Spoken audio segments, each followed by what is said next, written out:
اور آن حضرت صلی اللہ علیہ وسلم نے مجھ کو اور ابن عباس رضی اللہ عنہ کو اپنے ساتھ سوار کر لیا اور تمہیں چھوڑ دیا تھا۔ صحیح بخاری حدیث نمبر 3082۔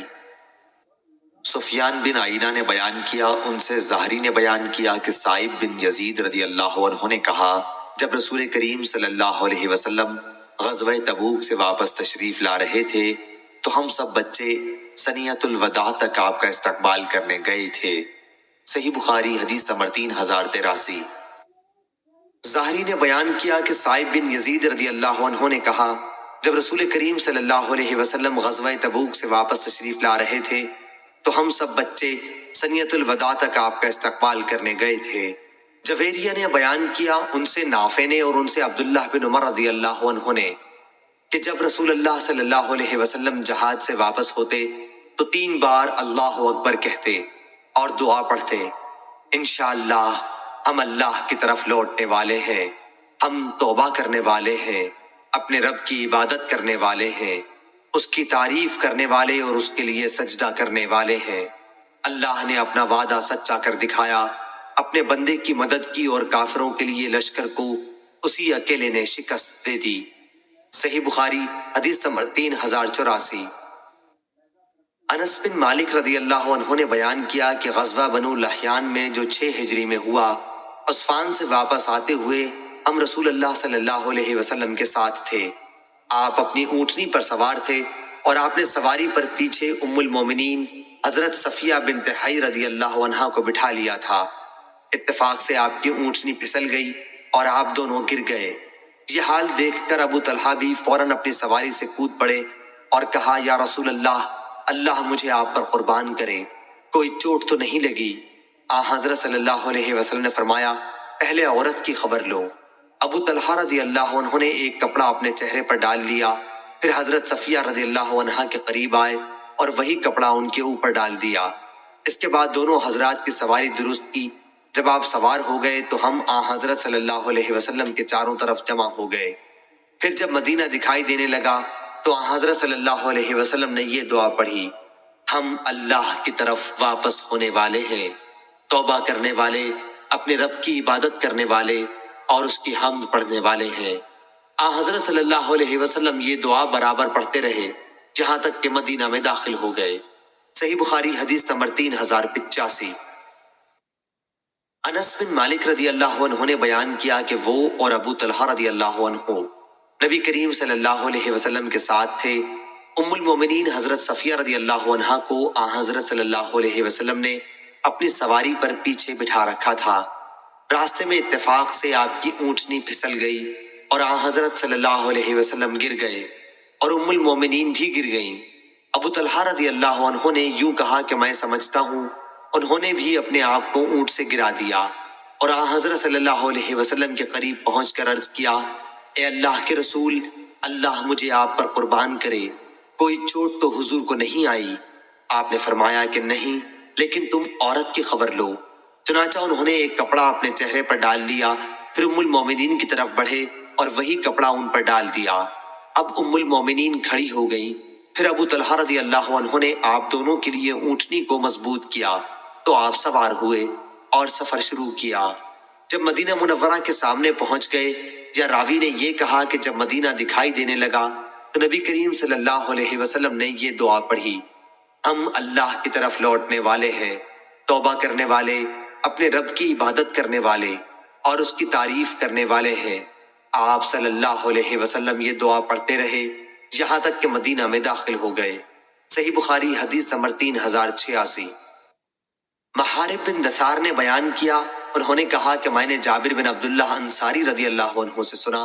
انہوں نے بیان کیا کہ میں نبی کریم صلی اللہ علیہ وسلم کے ساتھ ایک سفر میں تھا۔ جب ہم مدینہ پہنچے تو آپ نے فرمایا کہ پہلے مسجد میں جا اور 2 رکعت نفل نماز پڑھ۔ صحیح بخاری حدیث نمبر 3087۔ ابن جریج نے بیان کیا، ان سے ابن شہاب نے، ان سے عبد الرحمن بن عبداللہ بن کعب نے، ان سے ان کے والد عبداللہ اور چچا عبید اللہ بن کعب نے، اور ان سے کعب رضی اللہ عنہ نے بیان کیا کہ نبی کریم صلی اللہ علیہ وسلم جب دن چڑھے سفر سے واپس ہوتے تو بیٹھنے سے پہلے مسجد میں جا کر 2 رکعت نفل نماز پڑھتے تھے۔ صحیح بخاری حدیث نمبر 3088۔ وکی نے خبر دی، انہیں شعبہ نے، انہیں محارب بن دثار نے اور انہیں جابر بن عبداللہ رضی اللہ عنہ نے کہ نبی کریم صلی اللہ علیہ وسلم جب مدینہ تشریف لائے غزوہ تبوک کے ذات الرقا سے تو اونٹ یا گائے ذبح کی۔ راوی کو شبہ ہے۔ معاذ عنبری نے اپنی روایت میں کچھ زیادتی کے ساتھ کہا، ان سے شعبہ نے بیان کیا، ان سے محارب بن دثار نے، انہوں نے جابر بن عبداللہ رضی اللہ عنہ سے سنا کہ نبی کریم صلی اللہ علیہ وسلم نے مجھ سے اونٹ خریدا تھا 2 اوقیہ اور 1 درہم، یا راوی کو شبہ ہے کہ 2 اوقیہ 2 درہم میں۔ جب آپ مقام سرار پر پہنچے تو آپ نے حکم دیا اور گائے ذبح کی گئی اور لوگوں نے اس کا گوشت کھایا۔ پھر جب آپ مدینہ منورہ پہنچے تو مجھے حکم دیا کہ پہلے مسجد میں جا کر 2 رکعت نماز پڑھوں، اس کے بعد مجھے میرے اونٹ کی قیمت وزن کر کے عنایت فرمائی۔ صحیح بخاری حدیث نمبر 3089۔ شعبہ نے بیان کیا، ان سے محارب بن دثار نے اور ان سے جابر بن عبداللہ رضی اللہ عنہ نے بیان کیا کہ میں سفر سے واپس مدینہ پہنچا تو آن حضرت صلی اللہ علیہ وسلم نے مجھے حکم دیا کہ مسجد میں جا کر 2 رکعت نفل نماز پڑھوں۔ سرار مدینہ منورہ سے 3 میل کے فاصلے پر مشرق میں ایک جگہ کا نام ہے۔ صحیح بخاری حدیث نمبر 3090۔